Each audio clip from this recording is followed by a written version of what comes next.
Gracias, Vic. Si querés ya poder compartir pantalla. Bueno. Y yo muy te bien. comento, sí.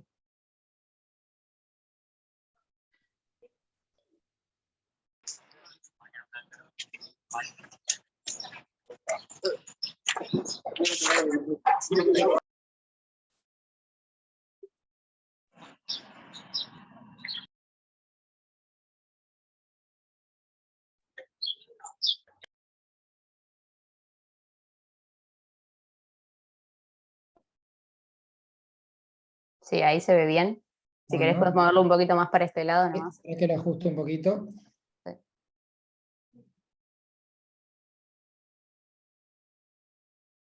Bueno, ahí se ve bien. Sí, perfecto. Adelante. Bueno, muy bien. Bienvenidos a todos. Gracias por la invitación a la Cámara de Industria y INEFOP. La idea, bueno, cuando me plantearon esto, era hacerlo en dos días y una capacitación sobre envases para alimentos.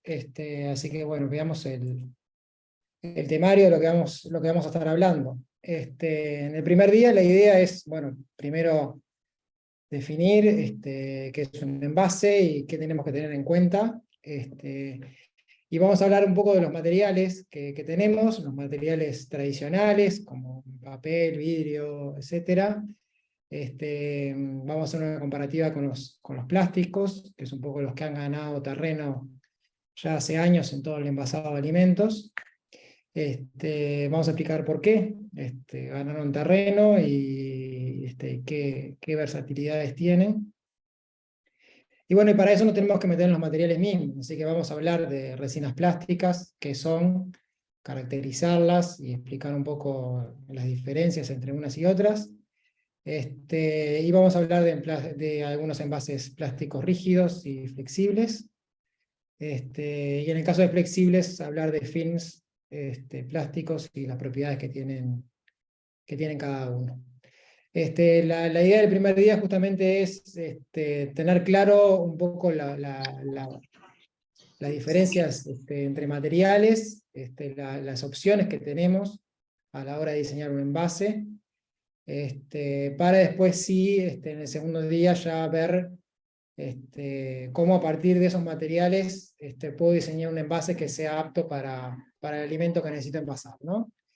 Si bien hablamos de diseño de envases, también tiene que ver con la elección de un envase, o sea, una industria alimenticia que compradora de envases necesita tener determinada información y requisitos que debe cumplir ese envase para su alimento, ¿no? Entonces la elección del envase es importante y tiene que ver con un buen diseño.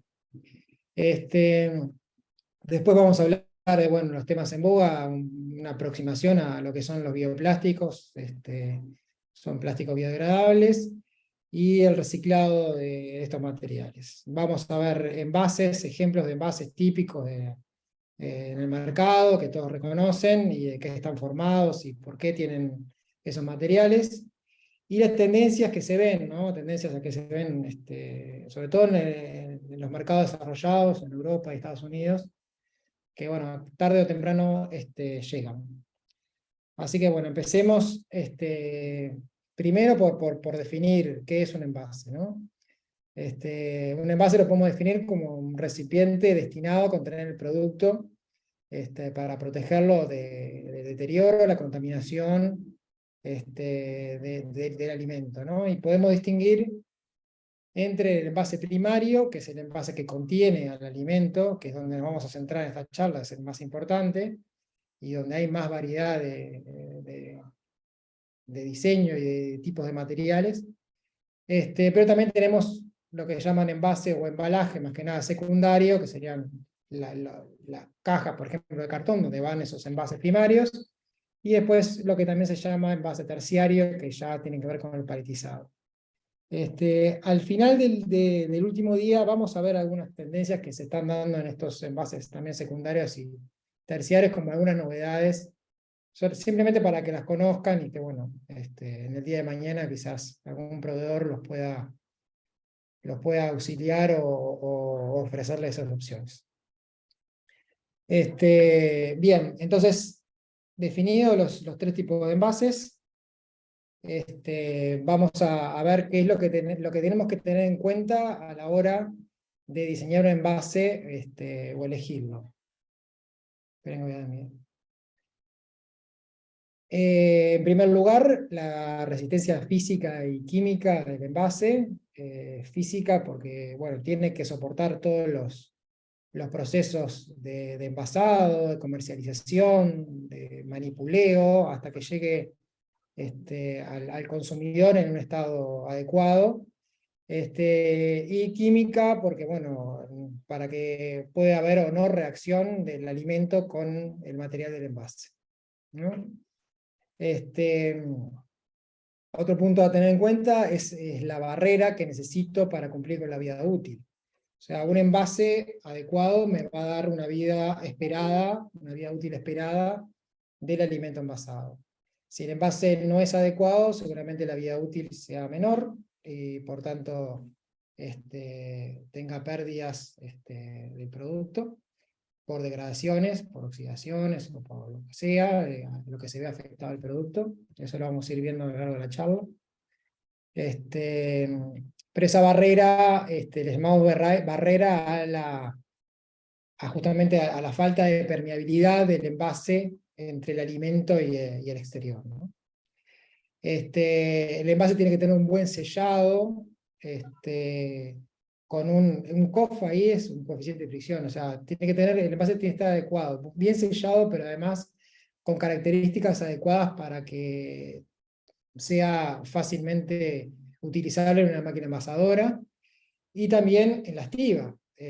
Si yo tengo unos paquetes que después cuando los voy a paletizar se me deslizan unos sobre otros y no puedo armar un pallet, bueno, eso tiene que ver con el material externo del envase, y que cambiando el material puedo tener una fricción mayor y por ende un paletizado más sencillo. A modo de ejemplo, esto es típico en los envases, por ejemplo, de pet food, de envases de alimentos de mascotas, que son bolsas grandes, generalmente plásticas, con PET afuera, y donde son bolsas bueno, que llevan mucho peso y que es necesario poder paletizarlas en forma sencilla. Y para eso necesito una determinada fricción entre las bolsas. Entonces, a la hora de diseñar mi envase, más allá de la barrera, la resistencia física, tengo que tener en cuenta estos temas también, ¿no?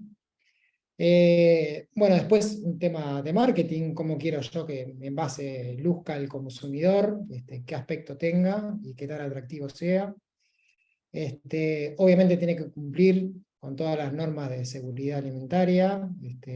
Mi alimento no debe contaminarse, si el envase está bien elegido. Y después puedo elegir que el envase sea inerte o activo. Inerte quiere decir que, bueno, que mi alimento no tiene ninguna reacción con el envase, pero hay envases más modernos que lo que busca es que sí haya una interacción, pero que sea una interacción positiva, o sea, que el alimento interactúe con el envase, pero en forma positiva, por ejemplo, aumentando la vida útil, o otros casos que eso lo vamos a ver más al final de la charla. Bueno, entonces, ¿qué pasa si yo no hago una buena elección y el envase no es adecuado? Puedo tener contaminación del exterior, o contaminación que mi alimento se contamine en el propio envase, pérdida de valor nutritivo del alimento, alteraciones ya sea por oxidación, ganancia o pérdida de humedad en panificados, por ejemplo. Si yo no tengo una buena barrera al vapor de agua en una galletita, bueno, me va a quedar blanda y la vida útil va a ser muy corta. Y después en aceite, por ejemplo, voy a tratar de evitar la oxidación también. O sea, depende del alimento, voy a ir eligiendo el material. Si no es adecuado, tengo una interacción alimento-envase que no es buscada, y eso me puede dar sabores inadecuados o que no quiero. O puedo perder aromas, si estoy envasando café y el envase no es bueno, cuando abra el paquete no va a tener olor a café, porque justamente perdió los aromas. También se puede dar incorporación de aromas externos si está en un depósito, y bueno, y no hay una buena barrera. Todas esas cosas hay que tenerlas en cuenta. Bien, y bueno, haciendo un poco de historia de los envases, los primeros materiales usados fueron el papel y el vidrio. Después llegaron las latas esterilizadas, eso ya fue por el 1800 en Francia, como una solución también a tener alimentos pasteurizados. Las latas permitían eso, y ahí se desarrollaron fuertemente.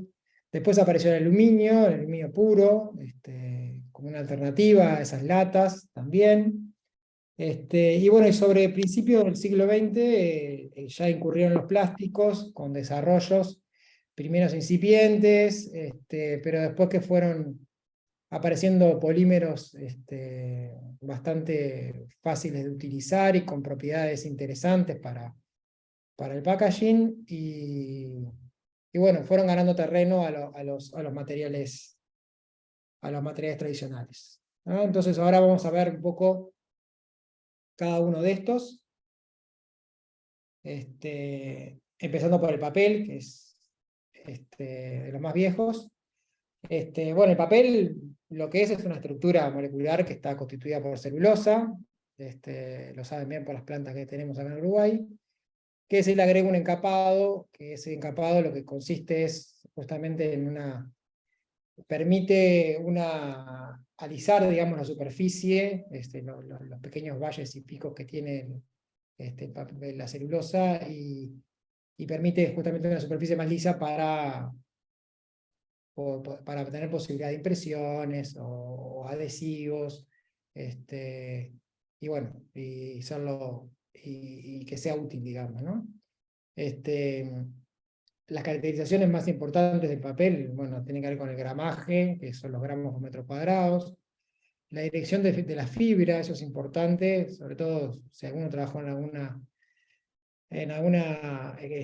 corrugadora, donde hacen cartón corrugado. Ahí ven que la dirección de la fibra del papel es muy importante a la hora de los pliegues y los pegados y los troquelados de las cajas. La porosidad es importante, y la humedad también me definen un poco el papel. ¿Cuál es la ventaja del papel? Bueno, la ventaja es que, bueno, es biodegradable y se puede descartar junto con residuos orgánicos, pero realmente tiene muchas ausencias como material de envase, que, bueno, que no permite justamente lograr barreras adecuadas. Entonces, básicamente se termina usando como contenedores de comida, pero que siempre tienen que tener algún barniz para barrer a grasas o microorganismos, o algún plástico, algún recubrimiento plástico. Entonces el papel, como siguen, no es usado para envases que necesitan una vida útil larga, ¿no? Entonces, bueno, se usa mucho sí en empaques secundarios, y en envoltorios. Bien. El segundo material, bueno, es el vidrio. El vidrio es un producto inorgánico por fusión, y tiene básicamente tres componentes, que una es la sílice, el óxido de sodio y el óxido de calcio. La diferencia entre esos tres componentes me va a dar distintos tipos de vidrio, y bueno, eso me va a dar con más sílice un vidrio más duro, y sí, con más óxido de sodio, un vidrio más blando. El vidrio tiene varias ventajas, pero también sus desventajas. O sea, las ventajas son que, bueno, que es inerte, es resistente a ataques químicos y no afecta el sabor de los productos. Tiene un bajo costo desde el punto de vista de la materia prima. O sea, la sílice es muy abundante en la tierra, y fácilmente se puede obtener, pero tiene un alto costo desde el punto de vista de su fabricación. O sea, requiere hornos de muy alta temperatura, arriba de 1500 grados, y bueno, eso requiere un gasto energético importante.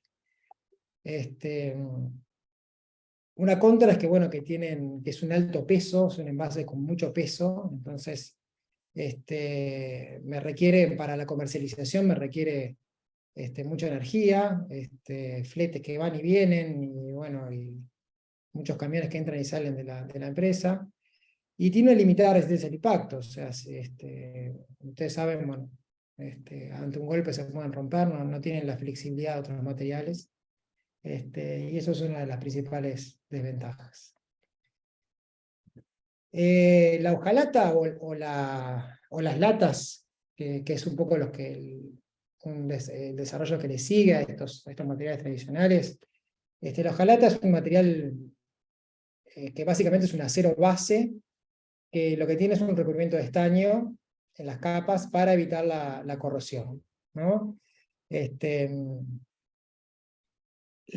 Estas latas pueden tener o no un barniz interno, generalmente en la mayoría de los casos lo deben tener, justamente para evitar la corrosión, la hidrólisis del alimento o manchado de las latas. Hay muchos alimentos que se degradan en contacto con la lata y se empieza a corroer, y por eso es necesario barnices. Y estos barnices, bueno, son todo un tema porque han ido mejorando, pero bueno, si bien a veces se demonizan los plásticos, a veces no se tiene en cuenta ese tipo de materiales que hay en envases tradicionales, ¿no?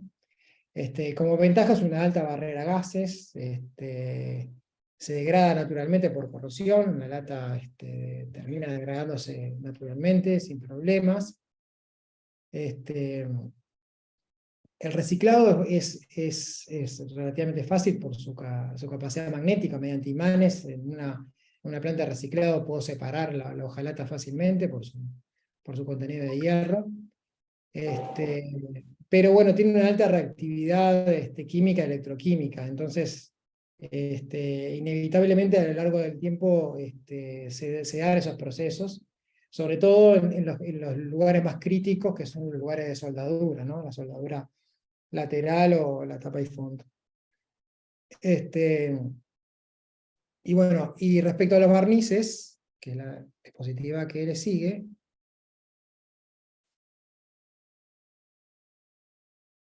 dependiendo del tipo del alimento, voy a necesitar sí o no un barniz. Entonces, generalmente hay alimentos que son inocuos a la hojalata, como ser, bueno, guisantes, cita ahí, o algunas cosas de ese estilo, pero después hay algunos que se benefician porque en vez de oxidarse el alimento, se oxida el estaño. Esto está bueno porque me mantiene más tiempo el alimento, en el caso, por ejemplo, de los espárragos, pero tengo que controlar que los niveles de estaño que se liberan después no me terminen contaminando el alimento. Pero en la mayoría de los casos, en el resto de los alimentos, se utilizan barnices, que básicamente son epoxifenólicos, son los tradicionales, y bueno, que tienen BPA, que saben que bueno, es un producto que no tiene buena prensa por todo lo que implica. De hecho lo han sacado de las mamaderas infantiles ya hace años. Pero bueno, todos esos barnices han ido evolucionando, por suerte, y se han ido mejorando, pero todavía quedan bastantes en el mercado, y las nuevas tendencias son barnices acrílicos, bueno, que no tienen ese tipo de migraciones hacia el alimento. También hay casos de latas recubiertas con polietileno, por ejemplo, ¿no? Con plástico. Bien, bueno, y pasando al aluminio, el aluminio tiene una gran ventaja respecto a la hojalata, que es mucho más liviano, comparte que es una alta barrera a gases, al igual que la hojalata, pero es resistente a la corrosión, esa es la gran ventaja. Pero el aluminio tiene una gran desventaja, y es que se obtiene de la bauxita. El aluminio no se encuentra en la tierra, si bien es abundante, no se encuentra como aluminio puro, se encuentra como bauxita, que es un óxido. Entonces, para obtener el aluminio puro para confeccionar la lata, necesito hacer una reacción electroquímica, ¿no? Y eso me demanda mucha energía. De hecho, eso lo que provoca es que hoy el aluminio tenga la huella de carbono más alta de todos los materiales, ¿no?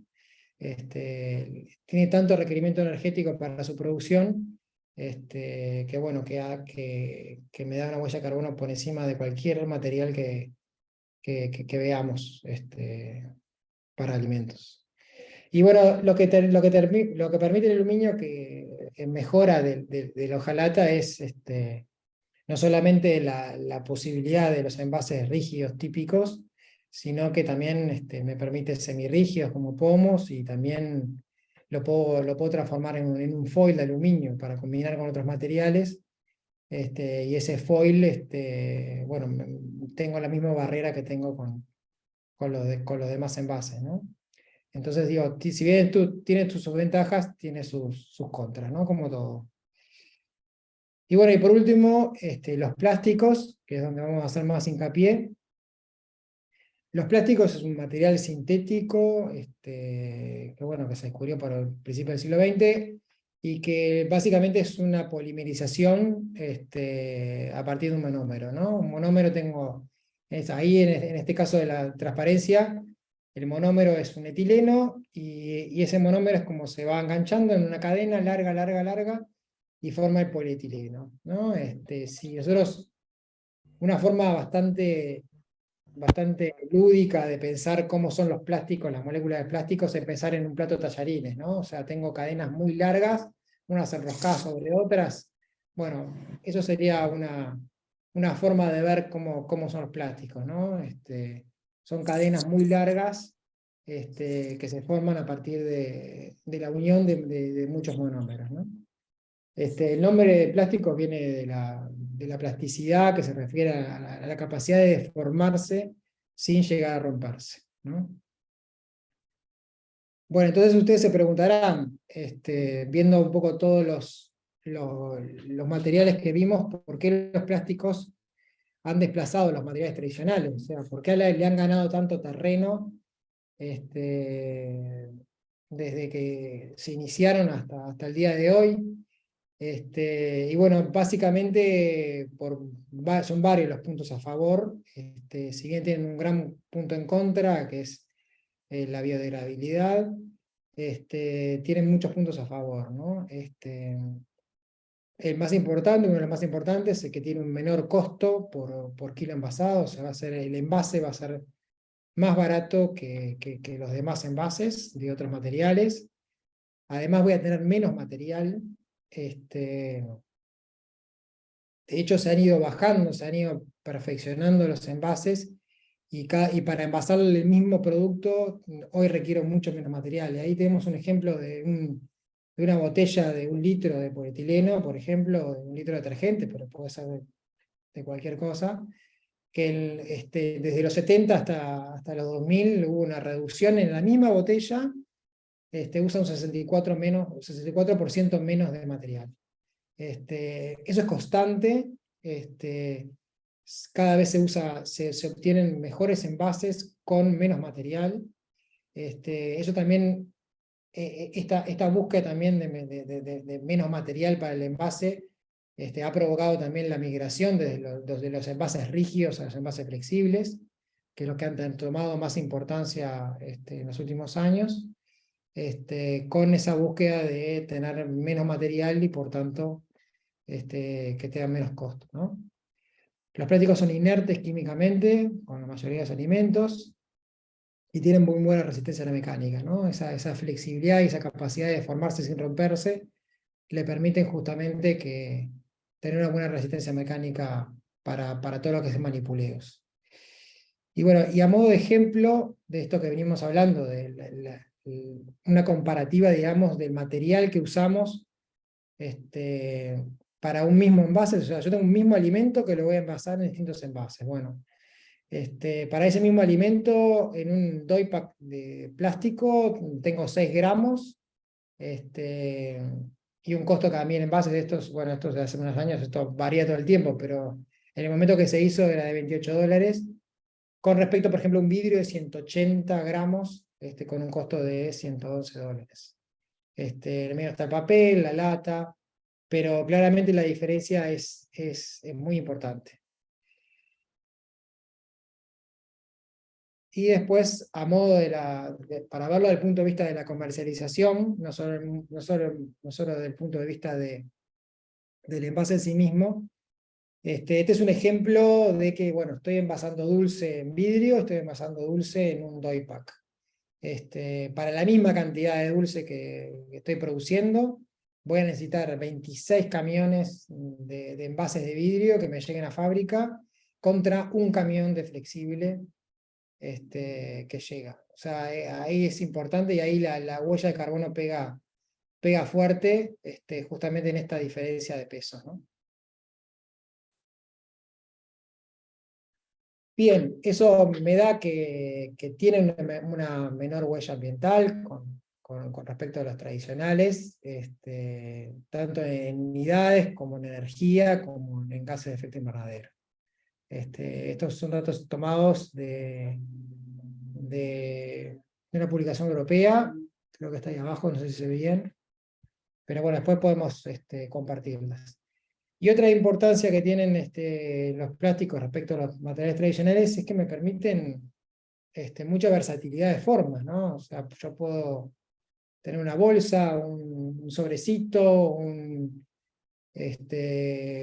doy pack, una bandeja con tapa, puedo elegir diferentes formas para mi envase. Y bueno, justamente esas diferentes formas son lo que han permitido también bajar las cantidades de desperdicio de alimentos, ¿no? Y acá tenemos, por ejemplo, una tablita que es un poco la contribución de los envases plásticos a bajar el desperdicio de alimentos y cómo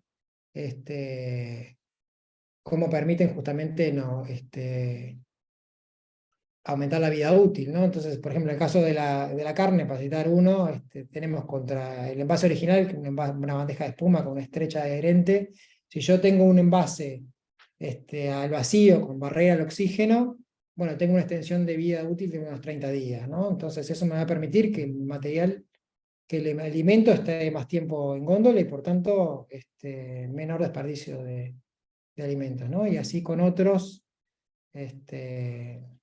alimentos también, solo como ejemplo.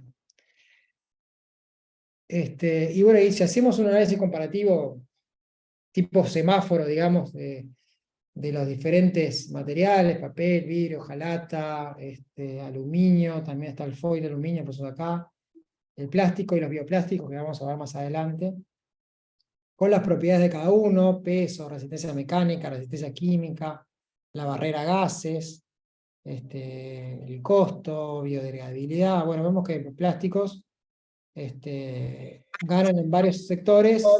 Talón de Aquiles viene por la conductividad térmica y por la biodegradabilidad, ¿no? La biodegradabilidad es el gran problema y donde ahí hay que trabajar, sobre todo en la parte de reciclado y, bueno, y otros tipos de materiales.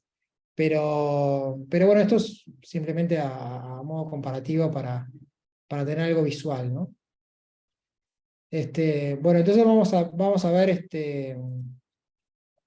vamos a andar un poco en los plásticos en sí, ¿no? En estas moléculas que yo les dije, tipo tallarines, bueno, que depende del tipo del monómero, voy a tener distintos tipos de plásticos. Y los plásticos, cada tipo de plástico tiene una propiedad diferente y me va a servir para un envase diferente. Entonces, el caso primero que vimos, el polietileno, que es uno de los más usados en envase de alimentos. Tenemos que, bueno, si este mismo monómero le cambiamos un hidrógeno por un metilo, tenemos el polipropileno, tenemos con un ácido bencénico, tenemos un poliestireno, el PVC, después la poliamida o nylon 6. El nylon es un tipo de plástico, cuando se dice bolsas de nylon, en verdad son bolsas de polietileno, no son de nylon, pero bueno, quedó como un genérico, pero claramente no es un genérico, es solo un tipo de plástico.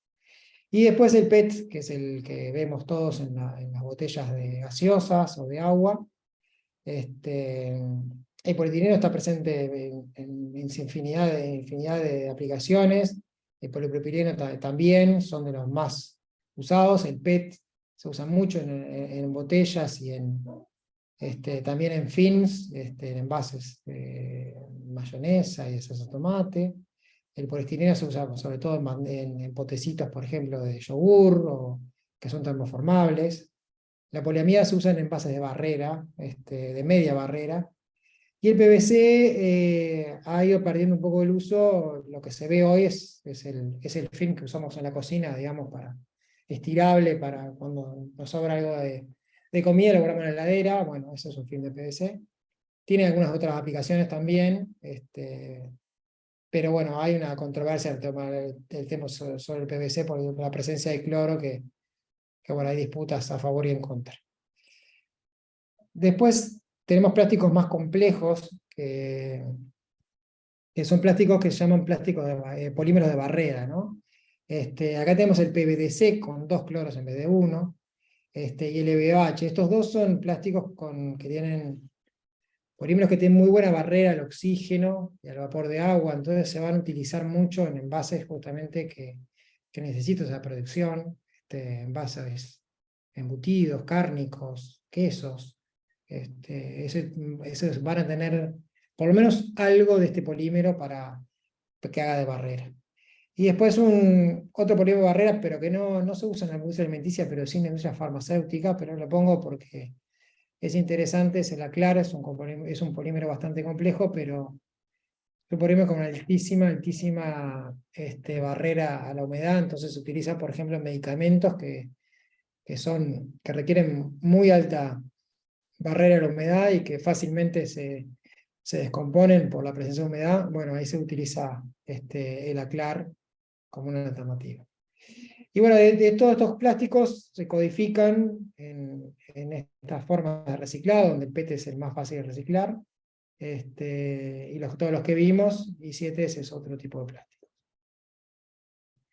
Bien, vayamos un poco a la clasificación de cada uno de los plásticos. Básicamente tenemos dos tipos, los termoplásticos y los termostables. Los termoplásticos son estos tallarines que yo les comenté, donde las uniones entre las cadenas de cada tallarín es muy débil, ¿no? Entonces fácilmente se calientan y se rompen, y entonces eso me permite justamente que los termoplásticos sean reciclables, porque los fundo y los vuelvo a solidificar, y en teoría sería algo reversible y circular. Claro que hay oxidaciones de por medio que se evitan, pero bueno, pero sí, los termoplásticos me permiten eso, me permiten esa reciclabilidad. Dentro de los termoplásticos tenemos a todos los polímeros de envases, polietileno, polipropileno, PET, y después tenemos los termostables, que son plásticos que no se usan en la industria del envase, donde estas mismas cadenas están unidas químicamente en forma firme, y por tanto, si los caliento, esas uniones no se rompen, y son plásticos bastante más difíciles de reciclar. Dentro de estos termostables o termorrígidos tenemos los elastómeros, que básicamente son gomas donde tenemos uniones, sí, firmes, pero que tienen una gran elasticidad. Entonces se pueden estirar mucho y volver a su posición natural. Y son las gomas, los cauchos, bueno, todo ese tipo de cosas, pero no es el caso de la industria del envase, que únicamente se centra en los termoplásticos. Bien, esa clasificación entre los dos tipos. Dentro de los termoplásticos podemos tener otro tipo de clasificación, que pueden ser homopolímeros o copolímeros. Los homopolímeros es el mismo monómero que se repite, y esa cadena siempre igual, siempre el mismo monómero. Entonces tengo un monómero A, que es A, y bueno, la cadena es siempre igual. Pero también los puedo combinar en copolímeros, entonces puedo meterle un monómero diferente. Entonces puedo combinar un monómero de polietileno con un monómero de polipropileno y tener una estructura combinada. Esto me permite ganar en propiedades y que me cambien bastante las propiedades. A modo de ejemplo, por ejemplo, un polipropileno homopolímero es una bandejita transparente que, bueno, se utiliza en una ensalada, por ejemplo, o si van a una roticería y le dan una bandejita, puede ser de polipropileno o de PET. La mayoría son de polipropileno, pero son transparentes. Y son más bandejitas que, bueno, que si esas bandejitas, si yo las caliento o las enfrío, o sea, se rajan o no aguantan cambios de temperatura. Pero si yo la combino, lo combino con otro monómero, voy a tener un recipiente que ya, por ejemplo, me va a resistir temperaturas bajas. Entonces, los envases de helado, por ejemplo, son copolímeros de polipropileno. Y ese copolímero, ese agregado de monómero me permite que el mismo plástico, que no me aguantaba el frío, bueno, con ese agregado me aguante cadenas de frío de -40, o un freezer de -18, sin que se me rompa el envase, ¿no? Dentro de estos copolímeros podemos combinarlos en diferentes órdenes, ¿no? Puede ser un aleatorio, AB, AB, AB, puede ser en bloque, todo, ¿no? Entonces, todas estas cosas me van a dar propiedades diferentes. Acá vemos, en esta transparencia vemos como las diferentes, el aleatorio, el alternado, el en bloque. El aleatorio generalmente me va a permitir una mayor transparencia porque las moléculas quedan más desordenadas, entonces la luz pasa más fácil. En el copolímero de bloque no pasa eso, quedan un poco más compactas, entonces son de aspectos más lechosos, entonces los envases aislados generalmente son coloreados porque justamente no tiene esa posibilidad de transparencia. Cuando logro un aleatorio, a veces un randómico, puedo lograr combinar las dos propiedades entre una buena resistencia y una transparencia. Son todos juegos que se hacen con los diferentes tipos de monómeros y de ramificaciones, ¿no? Entonces, un poco resumiendo, a ver todas las propiedades y cómo me van a cambiar las propiedades de los polímeros y a qué están determinadas, ¿no? Entonces, como vimos, la distribución y la cantidad de monómeros me van a cambiar las propiedades. Me van a cambiar las propiedades de transparencia, de resistencia, de un montón de cosas. La ramificación también, esto por ejemplo en verdad, bueno, está como idealizado, pero es como sería una molécula de polietileno de alta densidad, y el polietileno de baja densidad es igual pero ramificado. Entonces, lo que me pasa básicamente es que el baja densidad va a ser más transparente, pero también con menos resistencia que el alta densidad, ¿no? Tengo el mismo polietileno, pero con uno ramificado y otro no ramificado, con propiedades totalmente diferentes. Otra importancia también en las propiedades es lo largo de esa cadena, el largo del tallarín, y si son todos iguales o no. Puedo tener algunos muy cortitos, otros muy largos, entonces me van a dar una distribución un poco más, con más panza, digamos, o más estrecha si todas las moléculas son iguales, de mismo largo, y eso me va a cambiar las propiedades, y también me va a cambiar lo que es la fluidez del plástico. Entonces, cuando yo voy por ejemplo, a inyectar un pote para un alimento determinado, o voy a procesar ese plástico en una lámina para después termoformarla, la fluidez es importante, que se mide con el índice de fluidez, y es importante a la hora del proceso, ¿no? Entonces, para un proceso yo voy a elegir una fluidez determinada, y por tanto unas cadenas de largo determinadas, y para otro proceso otras. Después el estado de agregación es importante. ¿Esto qué es? O sea, esta mezcla de cadenas, digamos, tiene zonas donde las cadenas están muy juntas, muy pegaditas y se forman cristales. entonces son lugares donde la luz no pasa, donde es muy alta la barrera a gases, pero después tienen zonas más amorfas, que donde están más sueltas, y donde sí pasa la luz y pasan los gases.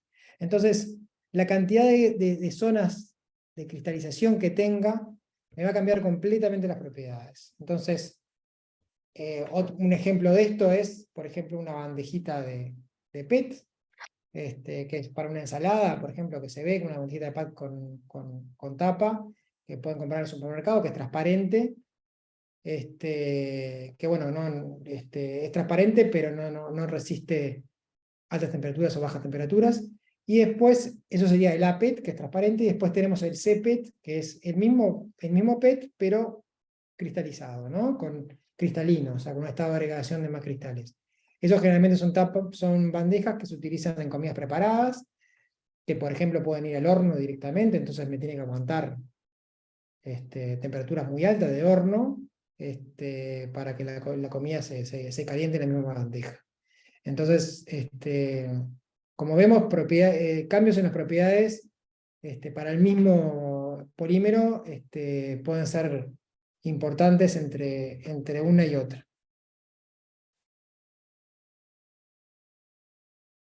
Bien, esto a modo de ejemplo nomás, las cadenas, las ramificaciones de una y otra, en el caso de polietileno, y las diferentes densidades, cómo va bajando la densidad a medida que se ramifica el plástico, ¿no? Bien, y estas cadenas, estos polímeros, de por sí, así solos como están, no se podrían procesar fácilmente. Entonces, realmente lo que se agregan aditivos para que se metan entre las cadenas del plástico, que me permiten justamente ganar en propiedades y modificar algunas propiedades, y lograr que el procesamiento de esto sea más sencillo, ¿no? Algunos aditivos ya vienen incorporados en la resina virgen. Estas pelotitas que ven es como viene la resina del plástico virgen cuando lo compra una petroquímica. Y cuando yo quiero obtener a partir de ese plástico un film, un pote, una bandeja, bueno, yo generalmente le puedo o no agregar aditivos para procesarlo y lograr una mejor performance, ¿no? Y dentro de los aditivos tenemos el primero que viene con la resina, que es un antioxidante, básicamente para evitar la degradación del polímero. O sea, si el polímero está expuesto a luz, a oxígeno durante mucho tiempo, bueno, las cadenas estas largas se empiezan a romper y las propiedades empiezan a cambiar, ¿no? Una oxidación típica es cuando vemos algún plástico que hace mucho tiempo que está en la intemperie y lo vemos amarillento. Bueno, eso justamente es una oxidación que se dio con el paso de los años. Un aditivo que sí que se agrega, sobre todo en la producción de films, cuando yo quiero a partir de esa resina producir un film para que después va a ir para un envase flexible.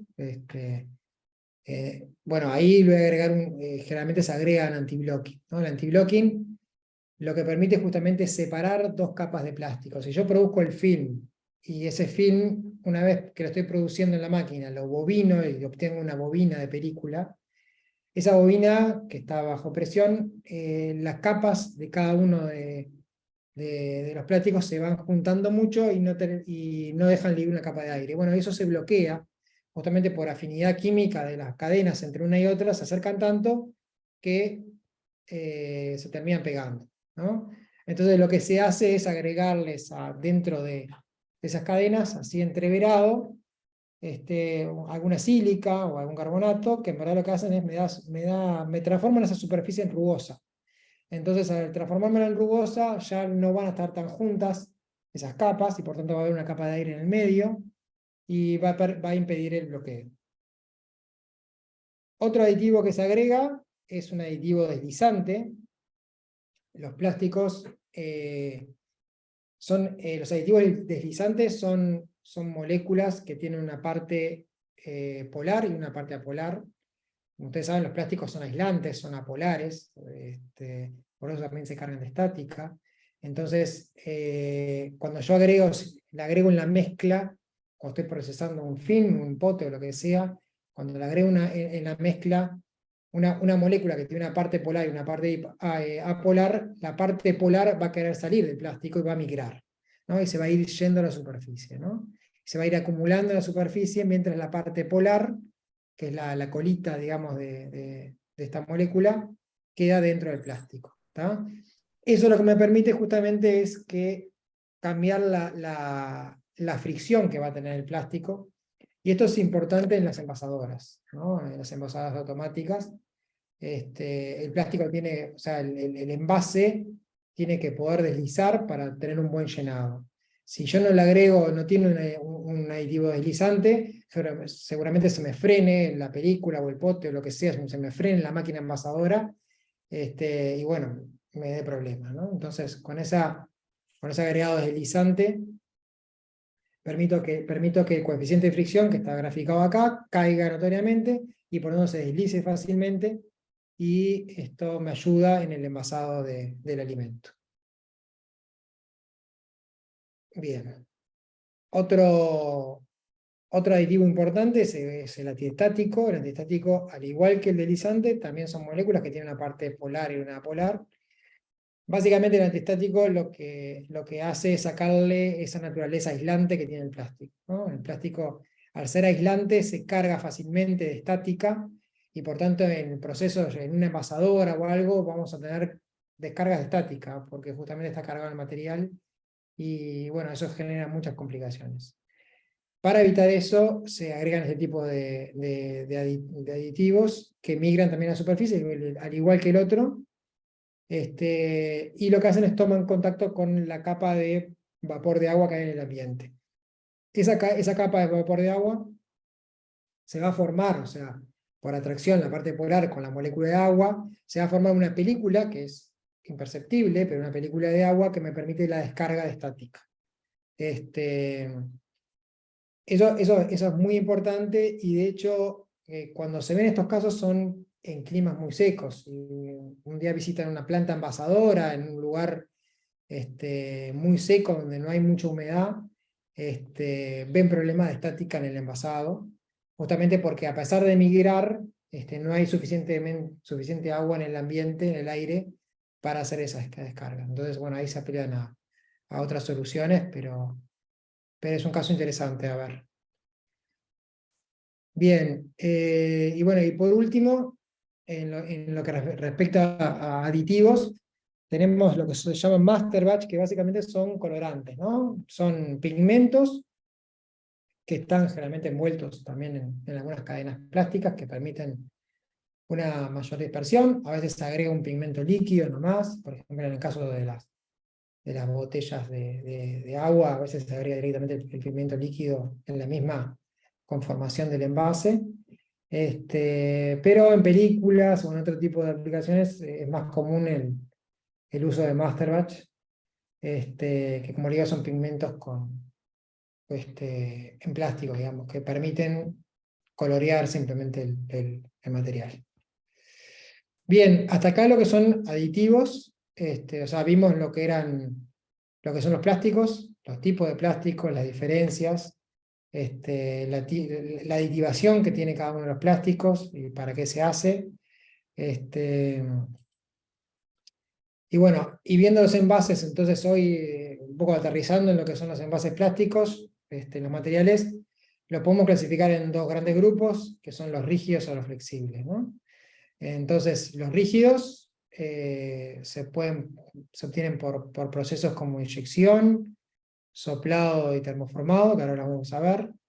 Y los flexibles son envases compuestos por films. Y ahora vamos a ver todo un capítulo sobre films, porque estos envases flexibles son los que más han crecido últimamente, justamente porque permiten un montón de propiedades y de barreras al alimento, y con muy poco material, ¿no? Entonces tenemos envases que tienen muy pocos gramos, y con eso son suficientes como para prolongar la vida útil del alimento y evitar el desperdicio, ¿no? Pero bueno, veamos primero los rígidos rápidamente para después sí meternos en los envases flexibles y los tipos que tenemos, ¿no?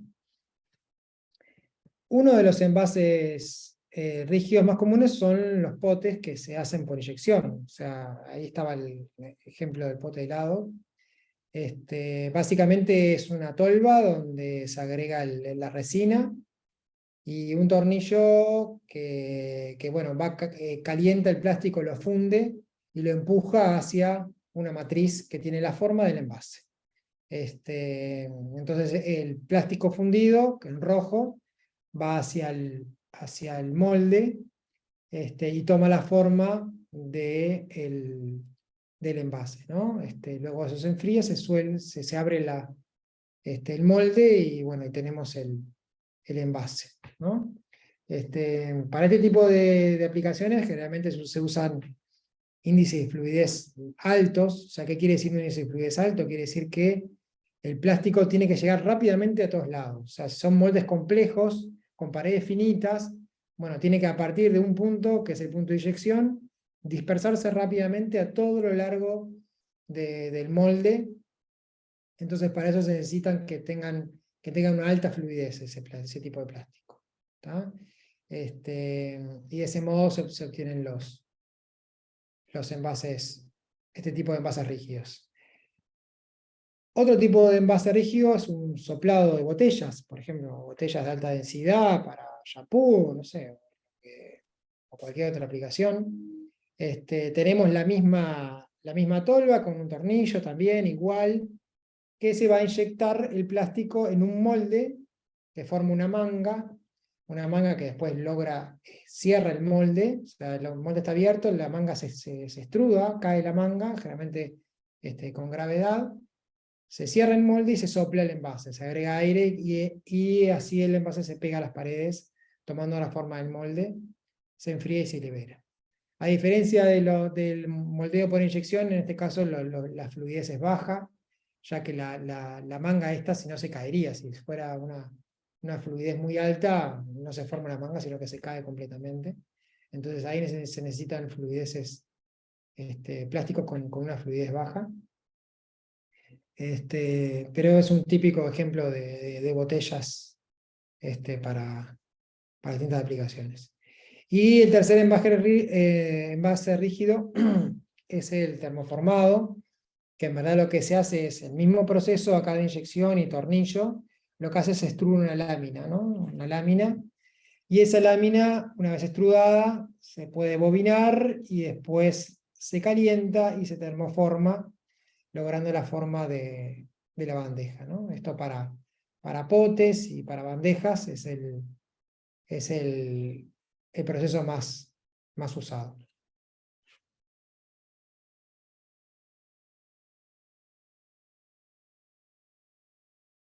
Bien. Bueno, y ahora, y si nos metemos en los envases flexibles, estuvimos en los rígidos recién. En los envases flexibles podemos dividirlos en dos grandes grupos, que son los monofilms y los multifilm. Monofilm, tengo un único film, que puede ser un monocapa, o sea, un solo plástico, o puede ser un monofilm, pero que tiene varias capas en su confección, ¿no? Entonces tenemos que pueden ser el mismo plástico o diferentes tipos de plástico. Y bueno, y ahí vemos distintos tipos de envases. Ahora después nos ponemos un poco más en detalle, pero un multicapa coextrudado, que es un monofilm con varias capas, puede ser un envase de biorientado, PP biorientado para galletitas, o puede ser un polietileno para un envase de leche, o también con un film para envasado de queso, con barrera de oxígeno.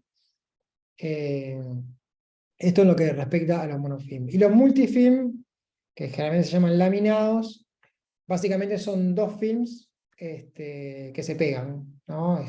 Con un adhesivo. Entonces tengo dos films de naturalezas diferentes, que los uno con un adhesivo y logro un film con distintas propiedades, que bueno, ese film después me sirve para conformar el envase, ya sea en la envasadora, ya sea una envasadora vertical, horizontal, o cualquier tipo de otro envasadora.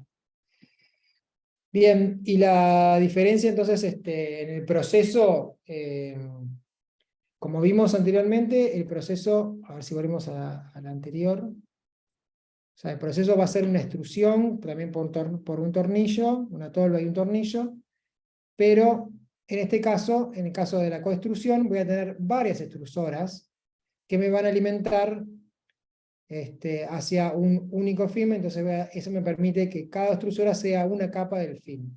Y ahí finalmente logro un film con distintas capas, ¿no? Que puede ser distintos plásticos o no, pero tengo distintas capas con cada una de las extrusoras.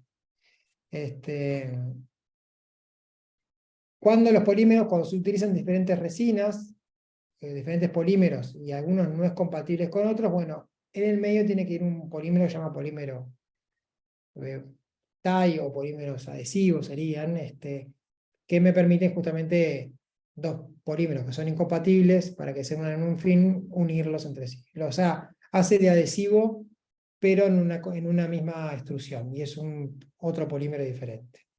En la laminación, que es el caso de abajo, tengo dos tipos de films que se unen con adhesivo, o tres films que se unen con adhesivo.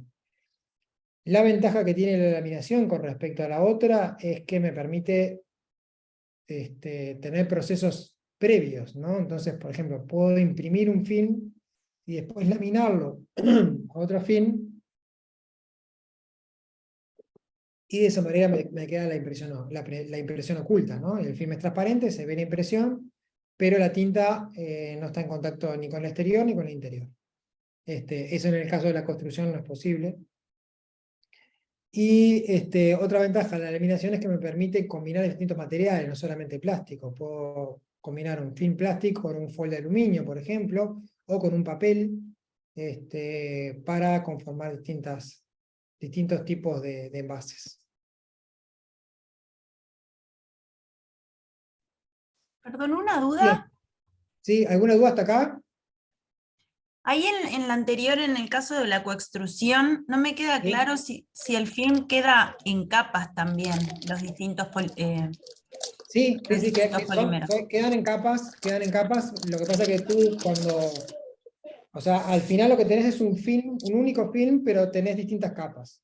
Mira, me adelanto un poco para evacuar tu duda,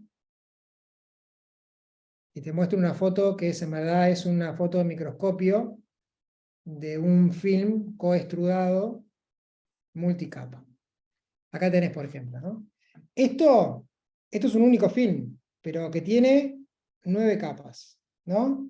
Y acá cada una de las capas es un polímero diferente. Entonces tenés, por ejemplo, una poliamida acá, después tenés un TIE, que es este polímero adhesivo que yo te comentaba, un polipropileno, después tenés una poliamida, un EBOH, que es el polímero de alta barrera, también otra poliamida, y finalmente un polietileno, bastante más gruesa esta capa, que es el que permite el sellado interno.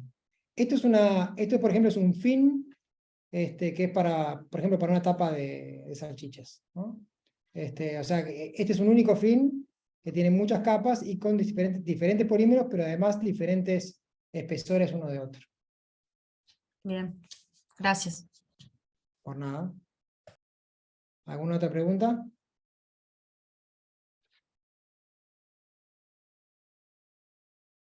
Si voy rápido me paran. Bien, bueno, entonces vimos los procesos de obtención de los envases rígidos, ¿no? Entonces, ahora vamos a ver los procesos para obtención de films, que los films me van a permitir los envases flexibles, ¿no? Entonces, voy a tener 3 tipos de procesos.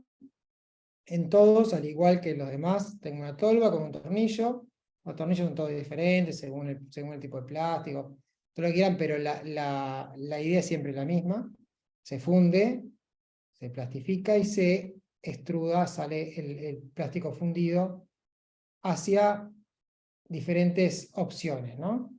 Entonces, tengo una opción blow, que es el plástico, es el film soplado de burbuja, el CAS, que es un plano, y un biorientado. El blow, lo que tengo es la extrusora, que la hago pasar por un anillo donde se sopla aire y se forma una burbuja que asciende y se enfría. Esa burbuja luego es bobinada. Acá tengo un estiramiento en la burbuja, y una bobina que puede ser obtener un plástico, un film tubular, o plano si corto la bobina previo al bobinado. En el caso del film cast, es la misma extrusora, pero en este caso, en vez de ir un anillo donde soplo, va un gran rodillo que se llama Rollmaster, donde se aplana, digamos, la película sobre ese rodillo y se distribuye y se controla el espesor. Este tipo de extrusiones se utiliza para de bajos micronajes, y la ventaja que tienen con respecto a la anterior es que me dan un film de un espesor más regular, ¿no? Yo voy a tener, en un film cast voy a tener 20 micrones de un lado y 20 micrones del otro. En un blow tengo mayores diferencias. Pero las blow tienen la ventaja de que son máquinas mucho más baratas y más chicas y más fácil de operar, ¿no? Las casos son unas máquinas un poco más grandes, más complejas, y con mayor productividad. Ahora, si yo este film cast, luego de la salida, obteniendo el film, en vez de enfriarlo y bobinarlo, lo estiro, voy a tener un film biorientado. Estos film biorientados lo que tengo es la misma extrusión cast, que lo que tengo es primero un estiramiento en el sentido de la máquina, y luego un estiramiento en el ancho de la máquina, ¿no? Estas son máquinas muy grandes y son pocos los productores que hay. ¿Sí? Alguien que se está durmiendo. Le decía entonces que los biorientados son máquinas muy grandes. Ahí ven el tamaño, fotos de las máquinas. Y bueno, en el caso de, por ejemplo, de un biorientado de PETs, hay 2 plantas en Sudamérica, nada más. En el caso de un biorientado de PP son 4 plantas en Sudamérica. Entonces digo, ninguna en Uruguay no hay este tipo de plantas, los films se traen, los films biorientados se importan. Pero, ¿qué pasa? Son films que me permiten ganar propiedades con respecto al cast o al blow. Básicamente propiedades de barrera y de estabilidad dimensional. Entonces esto lo vamos a ver en esta gráfica. Espero se entienda y no sea medio confuso. Pero la gráfica lo que muestra es el estiramiento de un plástico determinado. Entonces tenemos, en el caso del elastómero, que es el verde de acá abajo, la curva verde, lo que hago es, yo estiro el plástico y el plástico va a volver a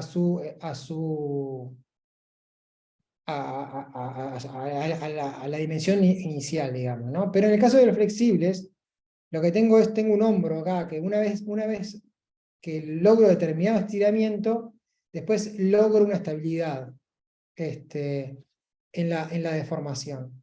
Y esa estabilidad me permite justamente estas propiedades de que tengo una buena estabilidad dimensional. Entonces, ¿qué pasa?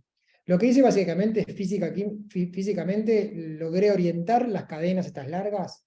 Bueno, mediante estiramientos logré que se ordenen, a tal punto que después quedan estables, no vuelven a desordenarse nuevamente. Ese ordenamiento me da una mayor barrera a los gases, por ejemplo, porque están más ordenadas. Entonces los gases ya se les complica pasar a través de esas cadenas. Pero además logré una estabilidad dimensional. Entonces esa estabilidad me permite en los procesos de impresión una mejor impresión. Entonces voy a tener impresiones de mejor calidad en un film biorientado que en un film Castolow, ¿no? Bien, y los film biorientados más comunes son el polipropileno biorientado, el PET biorientado, y en menos populares el BOPA o la poliamida biorientada, ¿no? El polipropileno biorientado, a modo de ejemplo, se usa en panificados, los envases de galletitas, alfajores, todos son polipropileno biorientado. El PET biorientado se utiliza en envases, por ejemplo, de mayonesa, estamos hablando de envases flexibles, ¿no? Doypack de mayonesa, de ketchup, salsa de tomate, café. Entonces, logramos una buena estabilidad vibracional, ganamos mucho rendimiento, o sea, tenemos espesores muy bajos, entonces, con poco material tengo una buena barrera, generalmente tengo una buena transparencia, propiedades mecánicas buenas, tengo una mejor impresión, y además me permiten también otros procesos como la metalización o esto que vamos a ver ahora en adelante. Entonces ahora vamos a indagar un poco en este tipo de films, que son más usados de lo que se piensa. Y el primero es el BPP, que como le dije está en bases tipo galletitas, alfajores, papas chips. Generalmente son todos laminados de BPP, o sea, es un BPP pegado a otro BPP. Pero el film de BPP, ese que se estiró, es un film de 3 capas. Generalmente se hacen de 3 capas, puede ser más, pero el más común es de 3 capas. Y entonces lo que se hace es que en la capa central es un homopolímero, y las capas externas son copolímeros. Los copolímeros me van a dar propiedades de sellado, entonces ese film lo voy a poder imprimir y lo voy a poder sellarlo en una envasadora. Entonces, si tengo, por ejemplo, un envase de una galletita que quiero que sea transparente, bueno, ese es el film BPP nomás, sin nada, que lo meto en una envasadora Flowpack y bueno, y se sella por la presencia de copolímero en las capas, ¿no? Tiene buenas propiedades mecánicas porque justamente como está estirado no vuelve, no tiene estiramiento en la envasadora, entonces me permite un envasado y procesos estables. Y tiene una relación de costo-beneficio muy importante porque el polipropileno es el polímero que tiene densidad menor, o sea, el polímero anda en 0,90 más o menos de densidad. Entonces, para un área determinada, por ejemplo, si comparo films de polietileno, polipropileno y del mismo espesor y PET, el polipropileno va a ser el más liviano de todos porque la densidad es la más baja, ¿no? Lo que puedo hacer con este tipo de films, bueno, puedo darles distintas propiedades, ¿no? A cada uno al film con destino de un envase particular.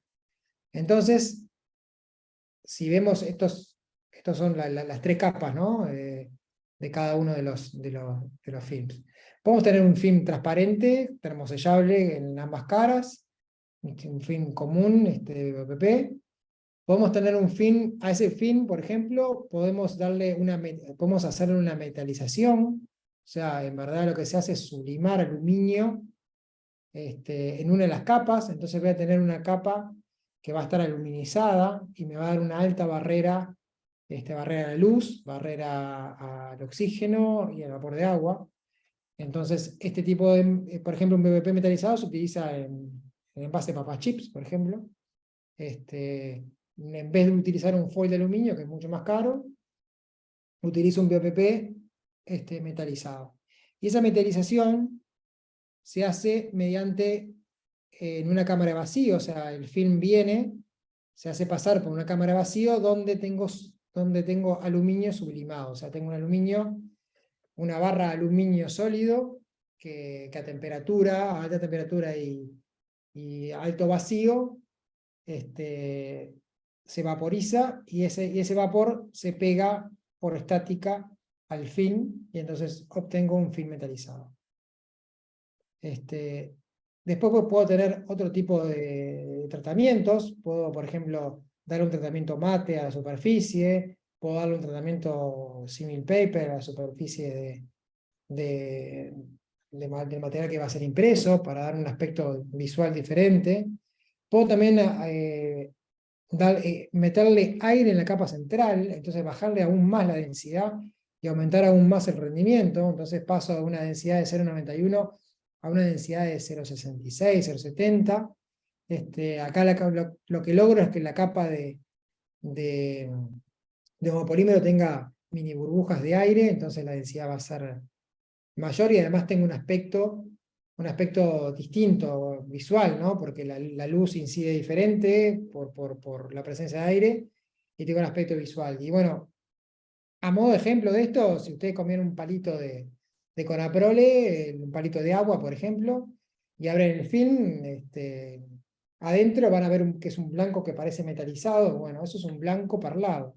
En verdad, ese envase es un BOPP perlado blanco en la cara interna, que me da ese aspecto visual, y la cara externa, un transparente impreso, que está impreso en la cara interna, entonces tengo la impresión oculta. Y la combinación de estos films con adhesivo, bueno, tengo el envase de lado. En el caso de, por ejemplo, una barrita de chocolate, voy a tener un metalizado porque tengo grasa, entonces va a ser barrera de grasa, barrera de luz.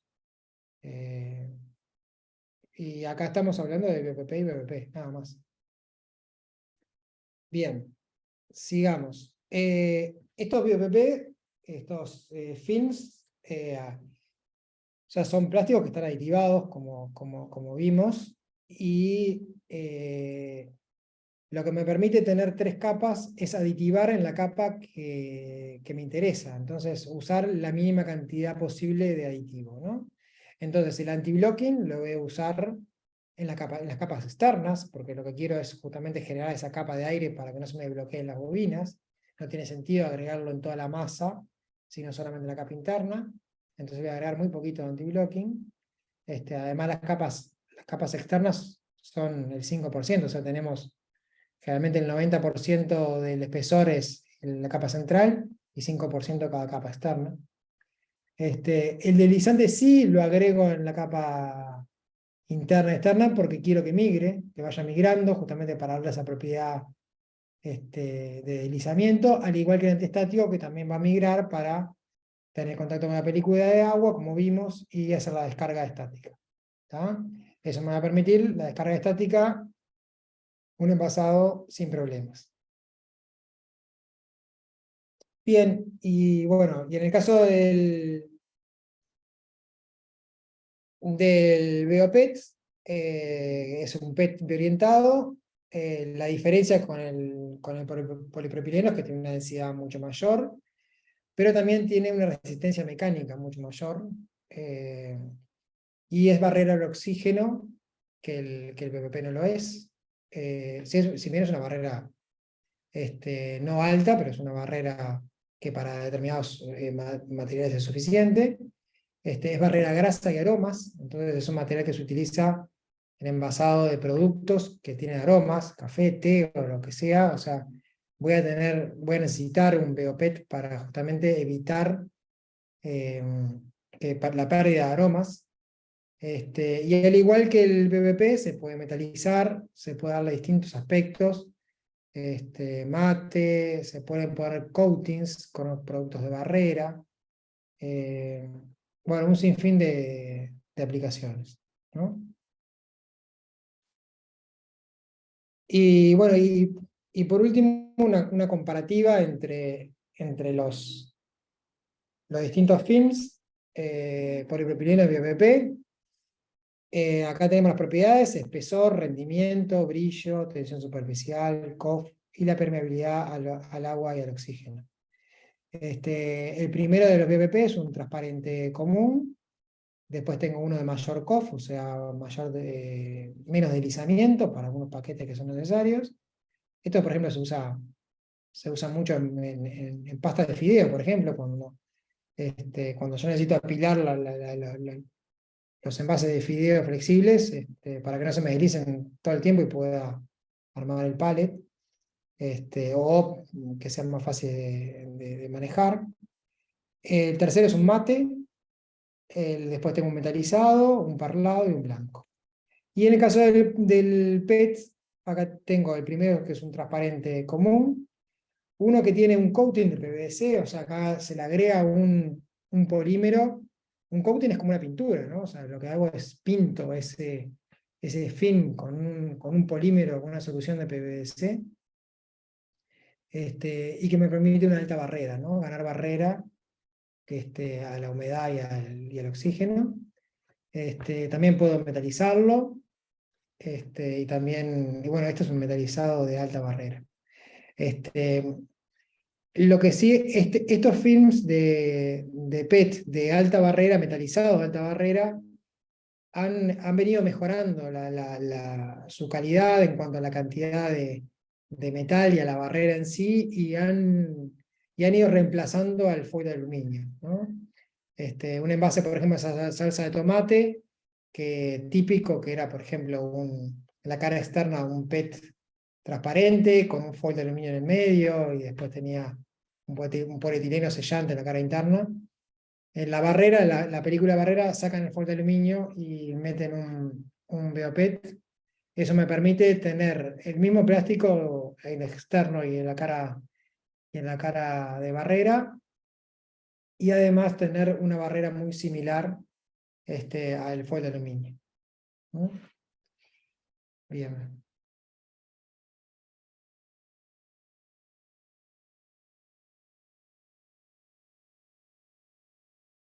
Acá voy a saltarme una para que vean. Esto es una comparativa genérica de distintos films, desde el polietileno de baja densidad, que es la primera columna, el cast, el polipropileno cast, el BOPP, polipropileno biorientado, después tengo el PET biorientado, un PET con PVC, un BOPP metalizado, un PET metalizado, y un PET de alta metalización, y el foil de aluminio. Entonces, acá es la barrera, por ejemplo, a distintos gases, ¿no? Tengo oxígeno, nitrógeno, aromas, aceite y grasas, humedad y la luz. Y en todos los casos, como ven, el aluminio es la mejor barrera, pero tiene un déficit importante el foil de aluminio, además de ser caro y, bueno, con un costo de una huella de carbono alta, etcétera, etcétera, que es la resistencia al fresh cracking. O sea, el foil de aluminio lo que tiene es que el manipuleo del foil me provoca lo que llaman pinholes, o sea, pequeños agujeritos bueno, que pierden justamente toda la barrera, todo lo bueno de la barrera me la pierden justamente por el tema de los agujeritos. Entonces, ahí tengo una pérdida importante que no se da cuando el film es plástico, justamente por la flexibilidad.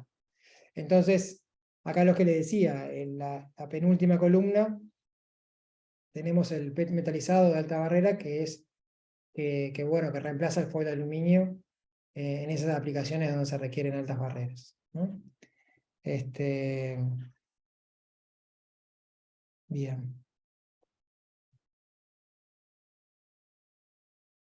Esperé porque me salteé. Vamos acá. Bueno, y bueno, no sé si tienen preguntas.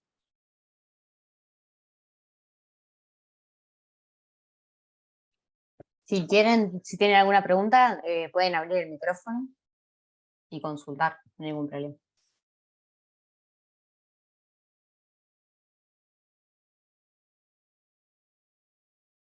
La idea hasta acá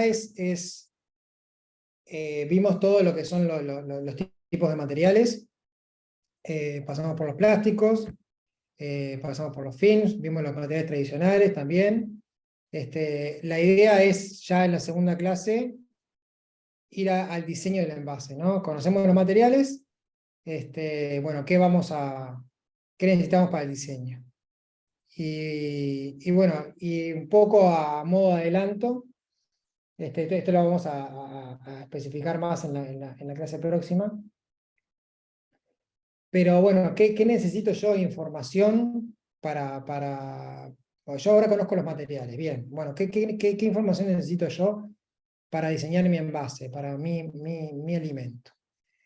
Lo primero que voy a necesitar es el producto, ¿no? Conocer bien mi producto, cuáles son los mecanismos de deterioro y los agentes responsables. Entonces, ¿para qué? Para elegir una barrera adecuada, ¿no? Si es un producto bueno, que la luz me lo deteriora, voy a necesitar un material que bueno, me impida la entrada de luz, o que tenga una barrera alta al oxígeno si se oxidan las grasas fácilmente, por ejemplo.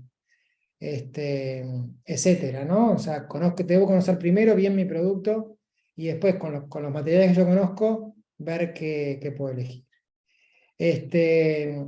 La resistencia física y química que permite soportar los procesos, tanto el envasado, según la envasadora que tenga, si hay un proceso de pasteurización, si va a estar requerido o no el envase a altas temperaturas, tengo que tener un envase adecuado para eso. Y después los procesos de comercialización, ¿no? El tipo de envasado de alimento, si yo envaso mi alimento al vacío, en atmósfera modificada, qué tipo es, eso debo conocerlo también. Conocer la máquina envasadora y el proceso de estivado, cómo es el proceso de estivado. También la relación entre forma y tamaño, o sea, la relación entre área y volumen, quise decir. O sea, esto es importante porque, por ejemplo, si yo estoy envasando café y envaso, bueno, sticks de café con 2 gramos y después envaso bolsa de café de 1 kilo.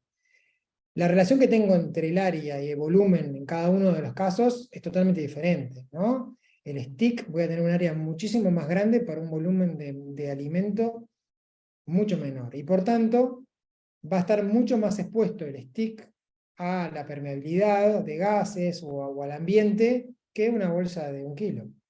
Entonces, si bien es el mismo alimento, no tengo por qué tener el mismo material o la misma estructura del envase para uno y para otro. De repente tengo que tener una alta barrera así para el stick, pero no tanto de repente para la bolsa de 1 kilo. Esos son aspectos a tener en cuenta que van más allá del alimento, sino que tienen que ver con el tipo de empaque, ¿no? El tipo de envase que yo estoy haciendo. Otro tema a tener en cuenta que también es importante, es la cantidad de oxígeno que yo tengo dentro del envase, que me queda dentro del envase, en mi alimento, ¿no? O sea, o si voy a reemplazar con otro gas en una atmósfera modificada, porque el diseño del envase me va a permitir que esa cantidad que queda remanente sea menos o más, o el diseño del envase o sea, yo puedo hacer para que mi envase tenga una cantidad de oxígeno mínima, en el caso que se deteriore por oxígeno, y no esté envasando en atmósfera modificada, por ejemplo. Entonces, todos esos aspectos van a jugar a la hora del diseño. Tema marketing, y bueno, después ya habíamos visto el tema del envasado inerte y activo. Por acá estaríamos hoy. El jueves nos vamos a meter un poco más en el diseño y ver a qué se somete el envase en sí. Y vamos a ver ejemplos y tendencias que hay. Pablo, muchas gracias. Una consulta, en algún momento presentaste los tipos de materiales y un material que nombraste fue el bioplástico. Sí. Yo no sé si el bioplástico tiene las mismas condiciones de estos otros plásticos o film, o ya va por otra línea. Nosotros realmente estamos interesados en buscar material compostable en lo posible. Tenemos una fábrica de alimentos congelados y bueno, es un gran desafío pensar en eso y poder lograr algo por el estilo.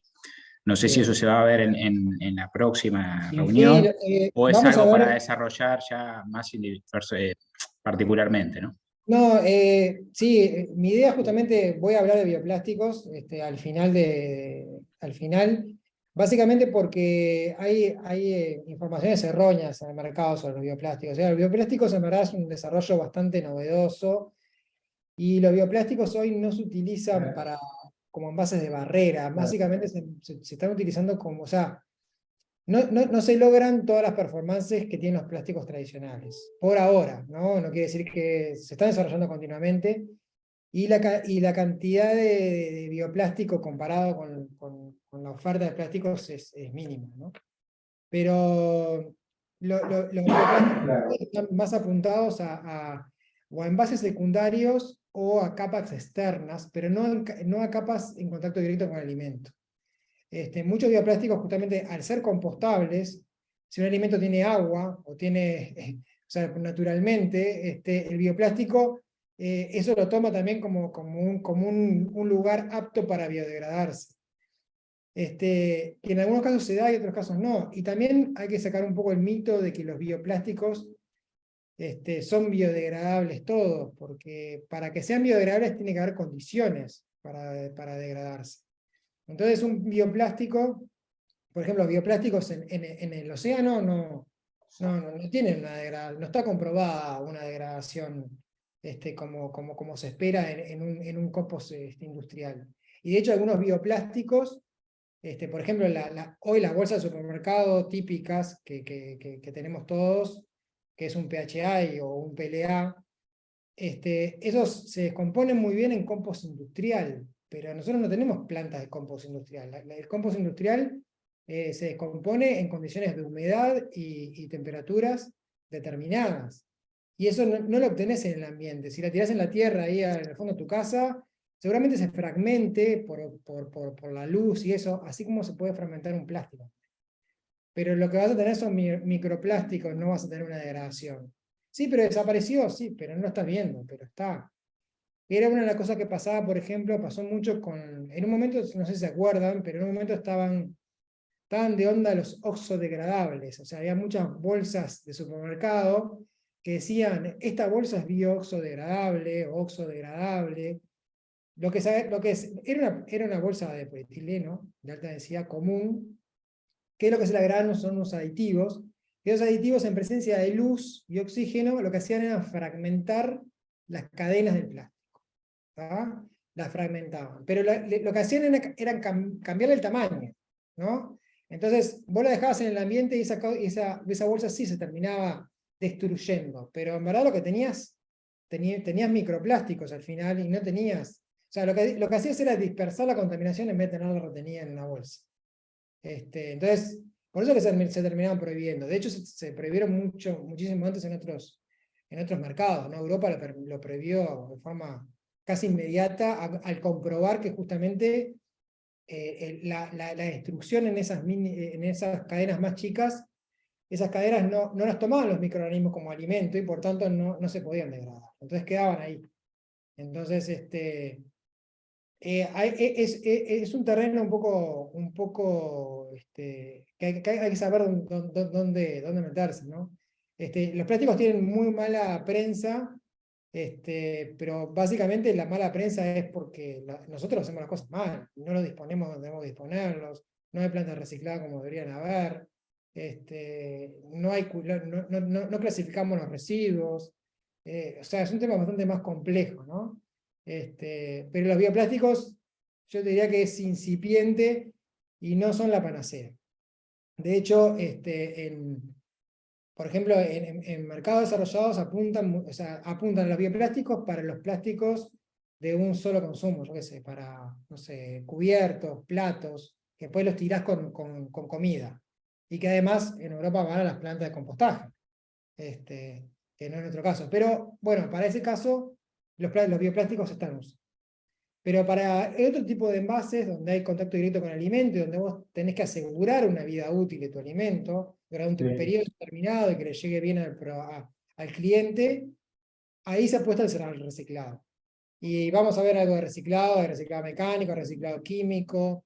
O sea, se pueden hacer las cosas bien, pero bueno, es toda una cadena importante y que el consumidor también entienda, ¿no? Ahora no sé si están al tanto todos, pero quizás sí. O sea, la Cámara de Industria presentó al Ministerio el plan Vale, justamente para aumentar el porcentaje de envases plásticos que van a reciclados, ¿no? Entonces, hay todo un plan que es bastante interesante, presentado por la Cámara de Industria, que de hecho lo han tomado como casos exitosos de Europa, donde, por ejemplo, te van a cobrar la botella descartable, pero te van a devolver después la plata. Entonces ahí ya se aseguran que esa botella vaya al lugar reciclado. Pero bueno, es un tema bastante, para hablar bastante más extendido, no te quiero aburrir. Excelente, muchas gracias.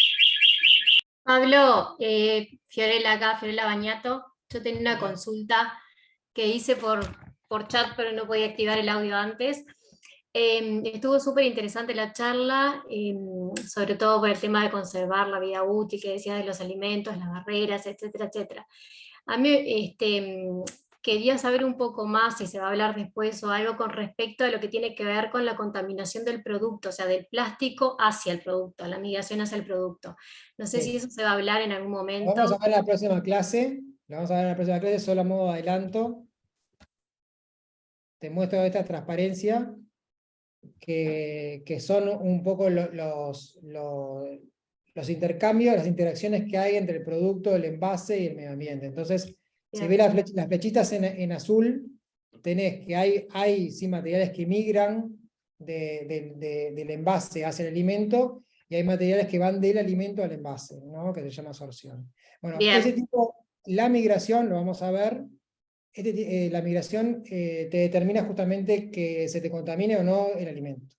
Entonces es muy importante, pero esta migración no solamente plásticos, también se da en recubrimientos de latas, también se da en otro tipo de envases, que a veces únicamente se apunta al plástico, pero eso es una cosa sí a tener en cuenta importante. Bárbaro. Lo vemos en la próxima clase. Gracias. Y ese lo vamos a ver próximo. Otra consulta respecto a lo que planteaba Fiorella de la migración o las contaminaciones de los envases. Quería saber si vamos a hablar en algún momento sobre legislación en ese aspecto, en nuestro país y en la región, no sé, o distintos países. No, yo no voy a hablar sobre legislación, no es mi fuerte, pero, o sea, tenés la legislación, o sea, acá nosotros tenemos las normas Mercosur, acá hablo en genérico, no me pidas detalles porque no soy experto en eso, pero las normas Mercosur están bastante basadas en las normas europeas, que son muy exigentes. Y lo que plantea las normas Mercosur son listas positivas, o sea, esas listas positivas son listas positivas de polímeros, de aditivos y todos que se pueden usar. Y si no están en esa lista, no se pueden usar. Entonces, hay, por ejemplo, también que vos le podés hacer, por ejemplo, una medida de migración de tu envase a tu alimento. En el LATU, por ejemplo, existe el ensayo de materiales, se puede hacer ese tipo de mediciones, pero la normativa Mercosur se basa en eso, se basa en listas positivas. Bien, gracias. Nada.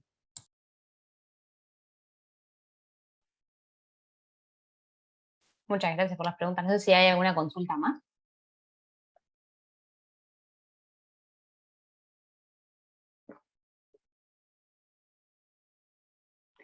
Si no, Pablo, si te parece bien, damos por terminada la clase Bien. y continuamos la siguiente sesión Exacto, nos vemos el jueves. con todos los temas que ya estuviste adelantando. No, ya, Dios, hay bastante. La clase que viene creo que es la más jugosa porque ahí vamos a ver ejemplos, vamos a hablar de bioplástico, de reciclado y de cosas, pero es importante la introducción de esta primera clase porque si no nos perdemos dónde estamos, ¿no? Si vamos directo a los bifes, se complica.